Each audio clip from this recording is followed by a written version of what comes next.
Hello guys, so at the end of the first part of this lecture we talked about stimulated emission, the concept of stimulated emission. And in stimulated emission we saw that the recombination of an electron-hole pair was stimulated by a photon that was passing by in the material. And this recombination will generate an additional photon. So there will be the emission, so an additional photon will be emitted, and this emission is stimulated by the first photon. So this is the picture right here. So you have an incident photon which stimulates the recombination of an electron-hole pair. So this photon just starts the process where this electron loses energy and goes down and occupies an empty state in the valence band, and the difference in energy is emitted as an additional photon. So you have the incident photon whose role is to just start up the process, just stimulate the process, and you have the emitted photon. And we mentioned that there are many relations between the emitted photon and the incident photon, so important relations. So in stimulated emission, the frequency of the stimulated photons have to be the same as that of the stimulated or generated photon. Okay, so in order for this to happen, the incident photon has to have a frequency whose energy, the corresponding energy, which is h times the frequency, is exactly the same as the energy of the emitted photon. Okay, so they have to have the same frequency. Besides this, the generated photon will be temporally coherent and spatially coherent with the photon that stimulates the process. This just means that the electromagnetic waves will be in phase. So aside from having the same frequency, they will have the same phase. This is the temporal coherence. And the spatial modes of the incident and emitted photons will be the same. So this is spatial coherence. And stimulated emission is the main process used in laser amplification. Okay? Spontaneous emission, as we've mentioned, is the main process used in light-emitting diodes, so where light is not coherent and the wavelength range is a little larger. The main process is spontaneous emission. And stimulated absorption, which we'll see, is the main process that takes place in photodetectors. So this is the third process that we have to be mindful about. Now, of course, energy conservation has to take place. So energy conservation in the emission process implies that if the initial state it has a corresponding energy of E1 dash in the conduction band, and the final state of the electron has an energy E2 dash in the valence band, this has to be satisfied. And this can be looked at from the fact that we've seen before that h times f is the energy of the photon, is just E1 dash minus E2 dash, right? This implies this. So looking back to the picture, the energy of the emitted photon is h times f, has to be E1 dash, the energy of the state in the conduction band, minus E2 dash, the energy of the state in the valence band, right? Energy conservation takes place.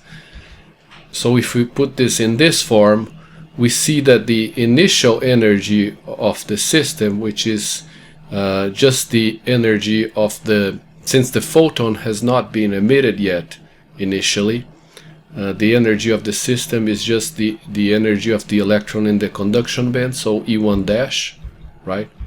So originally you just have the electron sitting here with energy E1 dash, and there's no emitted photon. And then at the end, when the emission has taken place, you have a photon with energy HF, and the energy of the electron is E2 dash, so the total energy is the sum of these two energies. So this just means that the initial energy is equal to the final energy, okay? And this is just energy conservation. The energy of the stimulating photon was not taken into account here, but it could be put in both sides, right? Because it existed before the emission and it still existed after the emission, so it will not change the equation.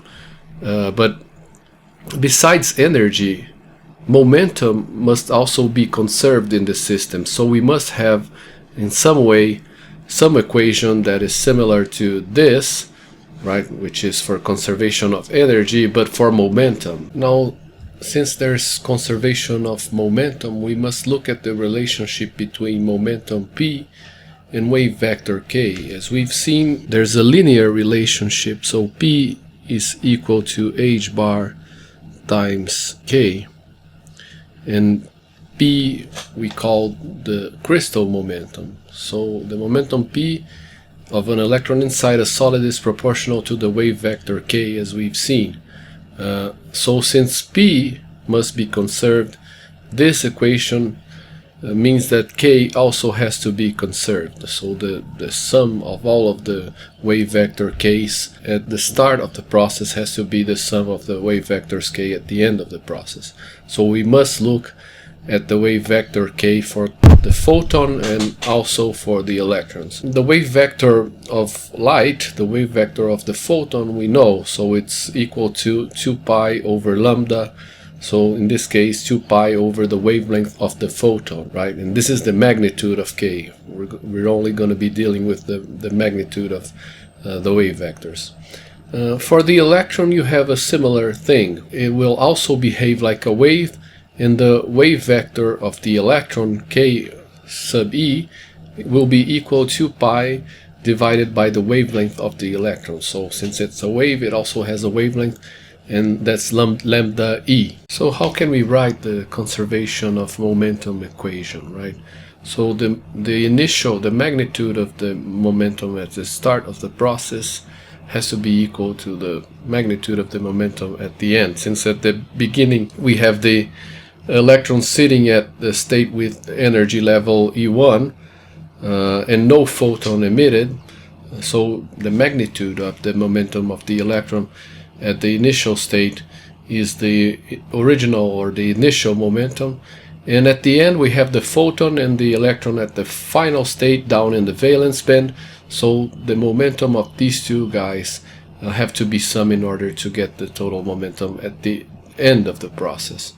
And if we substitute the 2 pi over lambda in all these terms here and cancel out all of the 2 pi's, we get this, right? 1 over lambda e at the initial state is equal to 1 over the wavelength of the photon plus 1 over the wavelength of the electron at the final state, right? Where here k sub e1 or k sub e2 are the magnitude of the electron wave vector in the initial, in the case of ke1, and the final, in the case of ke2 states. Okay, now it's a good idea to have an estimate of the order of magnitude of these wave vectors, these different wave vectors here, right? For an indirect bandgap semiconductor, the wavelength of the electron in the conduction band is typically in the range between 1 nanometer and 10 nanometers. Okay, so that's the range of wavelengths for the electrons inside a semiconductor, from 1 to 10 nanometers. And if we divide 2 pi by these two values, we get this range for ke1 or ke2 as well, right? It ranges from 2 pi times 10 to the 8th to 2 pi times 10 to the 9th. So these will be the range of wave vector magnitudes for the electrons.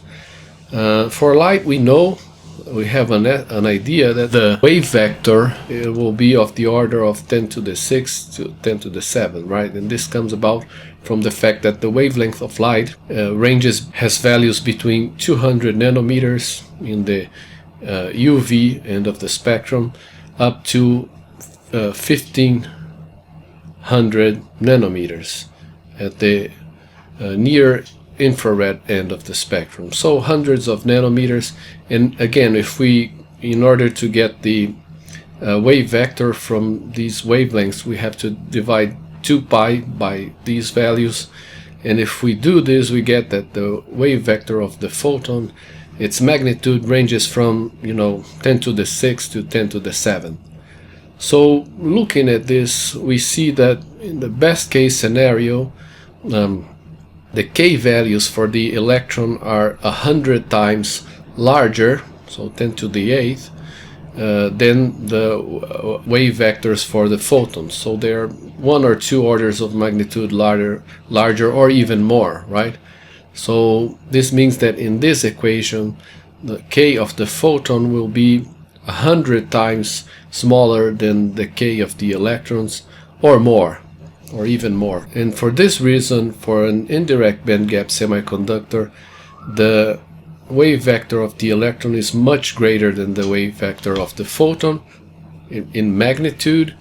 And if we look at the equation for conservation of momentum, this will translate in the fact that the initial K of the electron will have to be approximately equal to the final K of the electron. They must not be too different, because this number will be much smaller than these two here, right? So since this is 100 times, 1,000 times smaller, these two have to be approximately equal. So Ke2 and Ke1 would have to be approximately equal in order for the conservation of momentum to take place, right? Because again, the wave vector of the photon is very small. Now, if we are talking about an indirect bandgap semiconductor, this will not happen, right? The edge, the momentum corresponding to the edge of the conduction band will be very different than the momentum corresponding to the edge of the valence band. Okay, does this make sense? And so Ke1 and Ke2 will be very different. And since as we've seen, most of the electrons, we've done an exercise regarding this. Most of the electrons are very close to the edge, or about around here and here.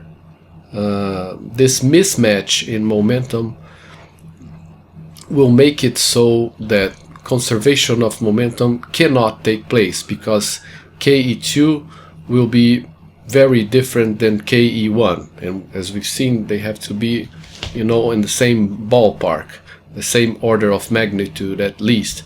This will not happen for indirect bandgap semiconductors, right? And therefore the emission of photons, be it spontaneous or stimulated, will be a very unlikely process because of this mismatch in momentum. So the main reason, right, this is the explanation, this is the reason why indirect bandgap semiconductors are poor light emitters, basically because of the mismatch in momentum. And since conservation of momentum has to take place, this means that the emission processes will be very unlikely. Again, because of the probability of occupation that we've seen, most of the holes are at the top of the valence band, so close to the band edge EV in terms of energy, and most of electrons are at the top of the conduction band, or actually at the bottom,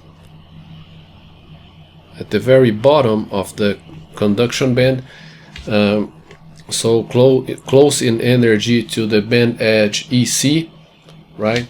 This just means that, again, the electrons are very close to this band edge here, and the holes are very close to this band edge right here. And as the picture illustrates, in indirect bandgap semiconductors, the band edges are distant in terms of K, right? So horizontally, this means that they are distant They are far apart in this direction right here, because this is the K vector, right? You have the edge of the conduction band here and the edge of the valence band close to the origin in this picture here. So the conservation of momentum cannot be satisfied in this case, because KE1 is much greater than KE2, and they will not be the same order of magnitude. Therefore, spontaneous and stimulated emissions are unlikely processes in indirect bandgap semiconductors such as silicon. And this is why these materials are not used to make light sources like lasers and light-emitting diodes. Therefore, the equation 1 can only be satisfied in direct bandgap semiconductors such as indium phosphide and gallium arsenide, and that's why these compound semiconductors are the main semiconductors which are used in order to make lasers, LEDs, LEDs, and so on, right? Equation 1 in this case is the equation for the conservation of momentum, and of course for a direct bandgap semiconductor where, you know, the band edge for the conduction band and the valence band would be more or less aligned, right? In such a manner that this can be satisfied, then in this case an electron in the conduction band can make a downward transition into the valence band, occupying the place of a hole and emitting a photon, because in this case energy conservation as well as momentum conservation can take place. Okay guys, so this was it for this lecture. So thanks very much for your attention, and I'll see you on our next lecture.